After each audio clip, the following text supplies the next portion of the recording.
Absolutely, I remember the first time I flew an airplane. I was sweating bullets and actually broke out in a little bit of a rash. I have had times when I was afraid of heights, and I was nervous. Ready for takeoff. Ready for takeoff.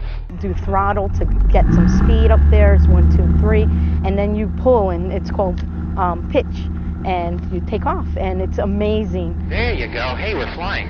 We are? We are flying. And then I was like, oh my God, I have to fly this plane. The interesting part is once you tell them we're actually in the air, you can sort of see a sense of relief come over their face and typically a big smile. So let's just do a gentle pull back.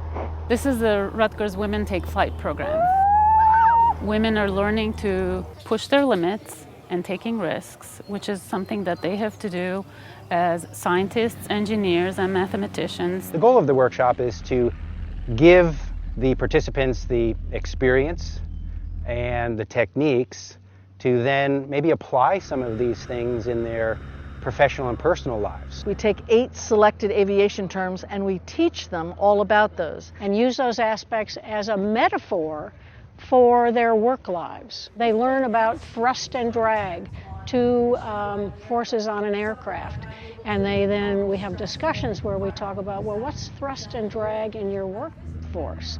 Sometimes you're thrust. Some people are drag. We took photographs of them with their headsets on, sitting in the pilot seat. That's you as pilot in command. And when you are faced with something that is just really, really difficult, take a look at that photo. Looking at that picture of myself sitting in the cockpit, with my thumb up, I was like, that's pretty awesome. When I look at that person, I think, wow, she's really capable of a lot. Well, they can reflect back on the flying experience and say, well, I did that.